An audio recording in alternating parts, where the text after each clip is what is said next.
la la la la. Ah!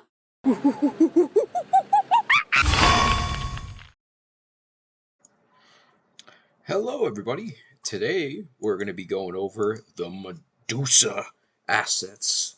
I was really excited to show off this character in particular because among the playable boss concepts and mods that I've seen online, I'll throw up a little picture of the specific one I'm thinking of here. But one of the ones that I never really saw anything for or found anything for was Medusa. So I figured she'd be a great character to make playable because I think a lot of people know of her. I think she's a fan favorite in her own unique way, but I wanted to make a playable Medusa, and so that's what we're checking out today. So to start off, I have her duoed up here just because her custom weapon is Gymungous. So I wanted to make sure that you could see her torso as well, just because there's a little extra details of, replicating her stomach coloring, her abs, the little snake pattern she has on her back, and that kind of shit. But besides that, getting into Medusa's design and the real specifics that I enjoyed throwing on here, I gave her these kind of colored hard eyes. I thought that would be cute and kind of give her some visual distinctness from her bossed version.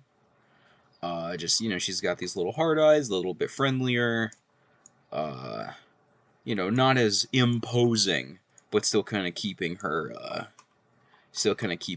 charm and her strengths as a design. She's a sexy snake lady. So you gotta kind of keep that. I tried my best to keep that in her design here, especially since you got to compress it into the playable character size. But yeah, I got the little one snake up here. I don't have any of the other ones just because that would have been way too cluttered, I think, for a Castle Crasher's character head on a playable one. For the boss, obviously, it's no issue. You can go as crazy with that design as you want. But for this one, I wanted to kind of trim some of the design here. So, instead of worrying about the other snakes around her, she's just got her giant cinnamon rolls on her head. She's got her little beehive snake hair, the happy guy up here.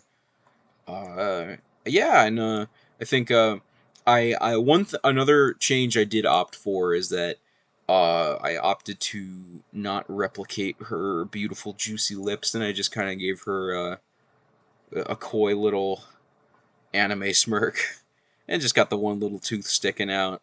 But yeah, those are like the main changes to her face that I made that I think work pretty well. I like uh, I like how the design kind of all comes together, and it gives her a really distinct appearance compared to like every other playable character. Completely unique head and even body shape and all that kind of stuff. So, anything else here? Another nice little thing I decided to do was for her arms and legs to still fit the armored legs and arms that every playable character has.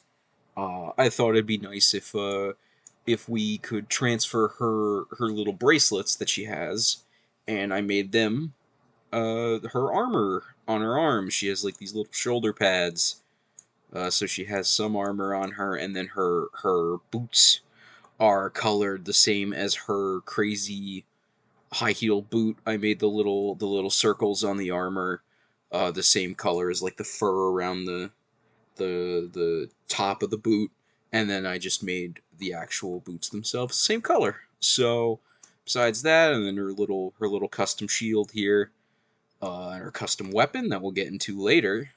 This is Medusa. I'm very, very happy with how she came out. Of the, I think of the existing characters that I've made playable or made designs to be playable, I would say she's my favorite because the troll is my favorite Castle Crashers character. I love how they look. They're super iconic to me. I love just the little hairy blobs with goofy smiles. I love them. They're really really funky compared to a lot of the other stuff in the game, and just in games in general. Like, this is one of my favorite renditions of a troll I can think of anyway. But a little tangent aside, Medusa was a joy to work on. So as we'll move on from her playable sprite, we're going to go to her portrait.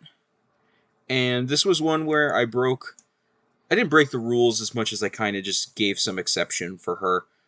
Just because, I gave her a much more standard human form.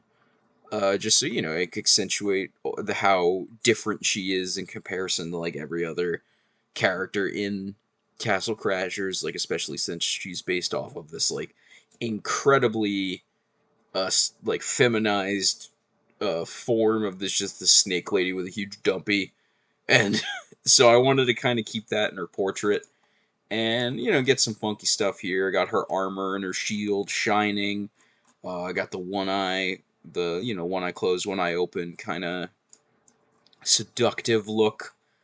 I tried to accentuate her smile a little bit more just to get that nature across. Got the glowy eye here, and I made the snake's eyes glow up here as well. And I think one of my favorite decisions I made here was for her background. I just got her little snake guy that she summons, and I just threw him onto the background and made it a little pattern. I think it's cute. I think it kind of keeps this nice fun energy now that she's not trying to kill you. She's one of the playable characters, one of the allies now. So I think it's got I wanted her to have a fun energy to her. And I think I got that across pretty well. So moving on from that, and speaking of fun, here's the back off barbarian sprite. Just simple and cute. Had her in a nice running pose that I referenced from one of the actual back off barbarian sprites. And I got her the snake here with a nice little smile. She's still looking stern and cool as she's doing her thing. Super simple. The back off barbarian sprites are always fun, but sometimes I like keeping them a little bit more straightforward, just so you're not over designing something too much, in my eyes anyway.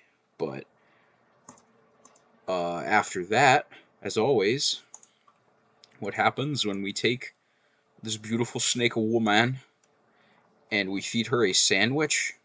Well, my friend, you get this. Bam! So, as it's very obvious to tell from this design, one of the biggest changes that I gave her was that I gave her a really massive shield. Just to kind of accentuate her strength. But yeah, I wanted to not just give her, like, the standard beefy body, just because it wouldn't really look right. Just because they're all dude bodies for them, or at least masculine bodies, I should say. So I gave her some boobage to really just, give her more distinct form in all forms that she has, whether it's the standard one or it's her beefy form. Like, she's got that femme fatale, or whatever the fuck you call it. So yeah, here's Medusa in her beefy form, and I like it just the same. So now we're gonna get into the custom weapon and custom animal orb that I ended up designing alongside her, which makes me pretty happy. The concepts I came up with, I'm really really excited to talk about, because I think it's something real cool. So we're gonna start with her comb. I thought that was an obvious choice for her weapon, and so she is going to have a unique status ailment alongside the animal orb. This weapon will have a 2% chance to apply the status Petrify. So Petrify, as the visual would imply, it's essentially exactly the same as her beam that freezes you in stone.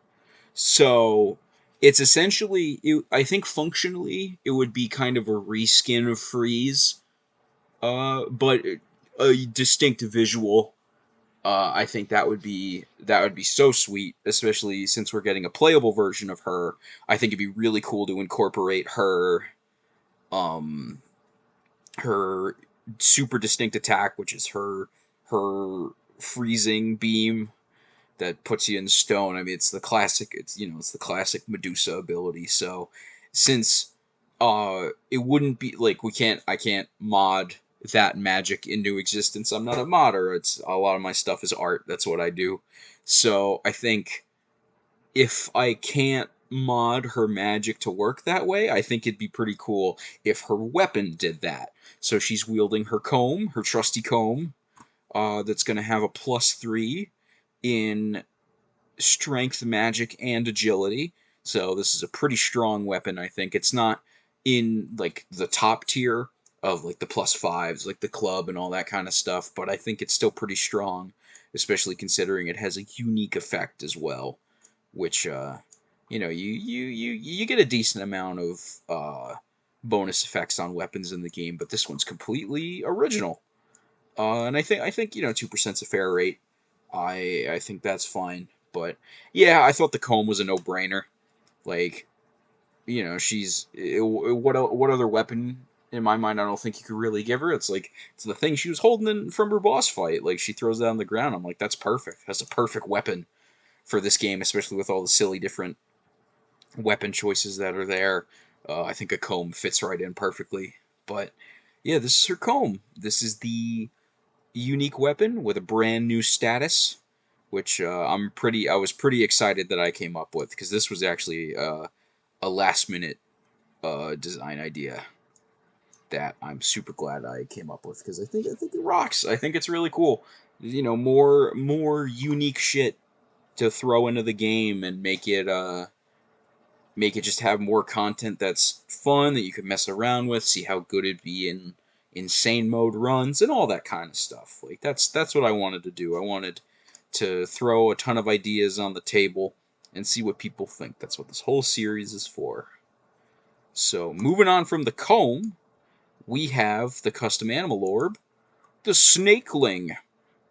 So, it's obviously one of the little babies that she shoots out of her head, but this is a tinier guy, tinier version of that. So, he would be another addition to the shooter pets, the ones that that fire a little projectile, and he would be the rep for my brand new status, which would be petrify. So he would shoot a little, probably a little purple orb, or the pinkish color that her beam has.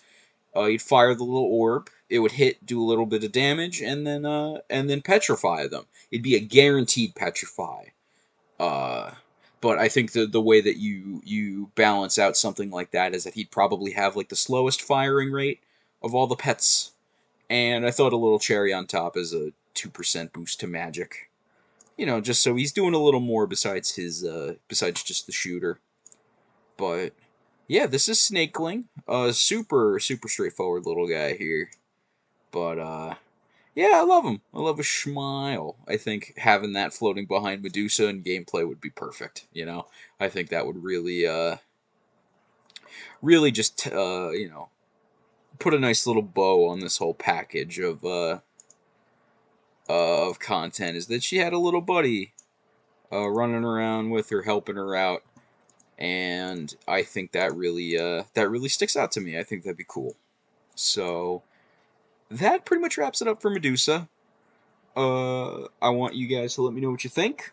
If you got any of your own ideas, please share them, because that's what this whole series is, just a way to get people creating and talking and figuring out what they would want in the Castle Crashers game too, because I'm not the only artist on the planet. There's plenty of people that are going to be able to draw their own stuff and make their own characters and make them playable, and I'm so excited to see that. So when please tell me your ideas, what you're going to work on, what if if you have any requests for me, feel free to reach out and all that kind of stuff. I do not mind having a chat about ideas or requests or all that kind of stuff. So yeah, that pretty much wraps it up for today with Medusa. I hope you guys enjoy this video, and I will get right to work on the next one as always. And I hope you guys have a good one. Peace.